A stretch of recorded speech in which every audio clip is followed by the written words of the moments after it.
ដែលអ្នកធ្លាប់មានអារម្មណ៍ថាភាពងងឹតកំពុងលេបត្របាក់អ្នកដែរឬទេនៅពេលដែលអ្វីៗជុំវិញខ្លួនងងឹតបំផុតពន្លឺពិតប្រាកដនឹងចាប់ផ្ដើមបញ្ចេញរស្មីពីខាងក្នុងនេះគឺជាដំណើរផ្សងព្រេងរបស់ទន្សាយតូចមួយដើម្បីស្វែងរកសេចក្តីក្លាហានដែលលាក់កំបាំងនៅក្នុងព្រៃដ៏ធំល្វឹងល្វើយមួយសត្វគ្រប់រូបរស់នៅដោយក្តីសប្បាយរីករាយប៉ុន្តែមានរឿងមួយដែលគ្មាននរណាដឹងទន្សាយតូចដែលមានឈ្មោះថាបូបូមានអាចកំបាំងមួយដែលធ្វើឲ្យគេពិបាករស់នៅរាល់ពេលដែលព្រះអាទិត្យលិចបាត់បូបូតែងតែញ័ររន្ធត់ដោយសារភាពងងឹតការភ័យខ្លាចនេះមិនមែនជារឿងតូចតាចទេវារារាំងគេមិនឲ្យឃើញសម្រស់នៃរាត្រីម្ដាយរបស់បូបូតែងតែនៅក្បែរដើម្បីផ្ដល់កម្លាំងចិត្តនិងមេរៀនជីវិតដ៏មានតម្លៃថ្ងៃនេះយើងនឹងតាមដានពីរបៀបដែលបូបូប្រែក្លាយភាពភ័យខ្លាចទៅជាកម្លាំងចិត្តដ៏អស្ចារ្យភាពភ័យខ្លាចគឺជាសភាវៈកតិការពារខ្លួនប៉ុន្តែពេលខ្លះវាអាចคล้ายជាទ្រង់ឃុំឃាំងយើងសម្រាប់សត្វទន្សាយភ្នែករបស់ពួកគេអាចមើលឃើញច្បាស់ប៉ុន្តែចិត្តដែលភ័យខ្លាចអាចបិទភ្នែកនោះបានភាពងងឹតមិនមែនជាសត្រូវទេវាគ្រាន់តែជាការអវត្តមាននៃពន្លឺដែលយើងស្គាល់ប៉ុណ្ណោះរូបភាពដែលយើងឃើញក្នុងទីងងឹត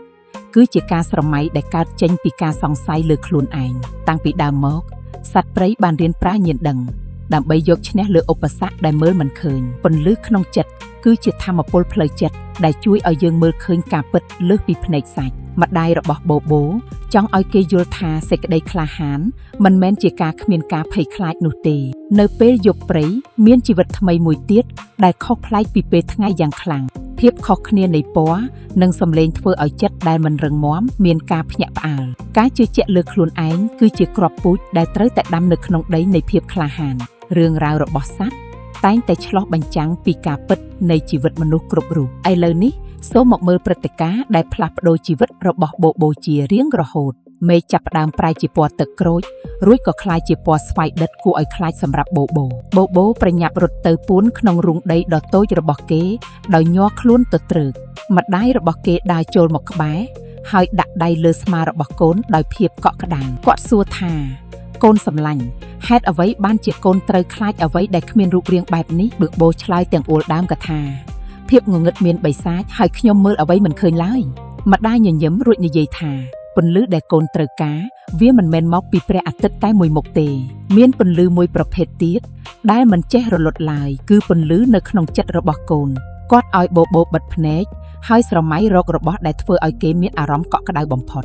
បូចាប់ផ្ដើមឃើញរូបភាពវាលស្មៅពណ៌បៃតងនិងក្តីស្រឡាញ់របស់ម្ដាយក្នុងចិត្តគេ Menus ទន្សាយតូចចាប់ផ្ដើមបោះជំហានចូលទៅក្នុងស្មៅខ្ពស់នាពេលរាត្រីយ៉ាងក្លាហានវានឹកឃើញដល់សម្ដីរបស់ម្ដាយដែលថាពន្លឺពិតប្រាកដគឺស្ថិតនៅក្នុងចិត្តខ្លួនឯងរំពេចនោះពន្លឺពណ៌ខៀវស្រទន់មួយបានជះចេញពីក្នុងទ្រូងរបស់វាបំភ្លឺជុំវិញខ្លួនស្រមោលដែលធ្លាប់តែគួរឲ្យខ្លាចបានប្រែទៅជាមែកឈើធម្មតាយ៉ាងស្រស់ស្អាតដោយមានពន្លឺក្នុងចិត្តវាក៏បានជួយសត្វបក្សីតូចមួយដែលវង្វេងផ្លូវក្នុងងងឹតទន្សាយតូចដើរកាត់ព្រៃយ៉ាងស្ងប់ស្ងាត់ដោយលែងមានភាពភ័យខ្លាចដូចមុនទៀតហើយភាពងងឹតលែងត្រជាក់និងគួរឲ្យខ្លាចសម្រាប់វាទៀតហើយព្រោះចិត្តវាមានភាពកក់ក្ដៅវាបានឡើងទៅដល់កំពូលភ្នំហើយមើលទៅកាន់ផ្ទៃមេឃដែលពោពេញដោយផ្កាយវាបានឃើញសម្រស់នៃផ្កាព្រៃដែលរីកតែពេលយប់ដែលវាធ្លាប់តែខ្លាចមិនហ៊ានមើលវាយល់ថាភាពងងឹតគ្រាន់តែជាកន្លែងដែលពន្លឺក្នុងចិត្តយើងមិនទាន់ទៅដល់ប៉ុណ្ណោះសត្វទីទុយនិងកញ្ជ្រោងបានសម្លឹងមើលភាពក្លាហានរបស់ទន្សាយតូចដោយការកោតសរសើរភាពភ័យខ្លាចបានរសាត់បាត់ពីក្នុងរូងទន្សាយនៅពេលពួកគេឃើញគំរូរបស់វាព្រៃឈើដែលធ្លាប់តែស្ងប់ស្ងាត់បានคล้ายជាទីលានលេងកម្សាន្តក្រោមពន្លឺព្រះច័ន្ទទន្សាយតូចបានคล้ายជាអ្នកនាំផ្លូវសម្រាប់សត្វតូចៗដទៃទៀតឲ្យឈប់ខ្លាចភាពងងឹតភាពថប់បារម្ភត្រូវបានជំនួសដោយការចង់ដឹងចង់ឃើញនិងការរុករកពិភពលោកលែងមានសុបិនអាក្រក់ទៀតហើយមានតែការសម្រាកដ៏សុខសាន្តបំផុតក្នុងរូងដ៏ងងឹតដំបូន្មានរបស់ម្ដាយទន្សាយបានរីកសាយភាយពេញព្រៃឈើទាំងមូលសហគមន៍ដែលរឹងមាំត្រូវបានបង្កើតឡើងដោយផ្អែកលើភាពក្លាហានមិនមែនការលាក់ខ្លួនឡើយកូនទន្សាយជំនាន់ក្រោយលែងស្គាល់ថាអ្វីទៅជាការខ្លាចភាពងងឹតទៀតហើយនៅពេលភាពភ័យខ្លាចក្នុងចិត្តបាត់ទៅបរិស្ថានជុំវិញក៏ប្រែជាមានសុវត្ថិភាពកម្លាំងពិតមិនមែនស្ថិតលើសាច់ដុំទេប៉ុន្តែស្ថិតលើរបៀបដែលយើងគិតអាចកំបាំងនៃធម្មជាតិត្រូវបានទទួលយកនិងកោតសរសើរដោយបេះដូងបើកចំហតាមបែបចិត្តសាស្ត្រភាពភ័យខ្លាច គឺជាអ្វីដែលយើងបង្កើតឡើងដើម្បីកម្រិតសមត្ថភាពខ្លួនឯងការជឿជាក់លើខ្លួនឯងគឺជាខែលការពារដ៏រឹងមាំបំផុតសម្រាប់រាល់ឧបសគ្គភាពងងឹតច្រើនតែ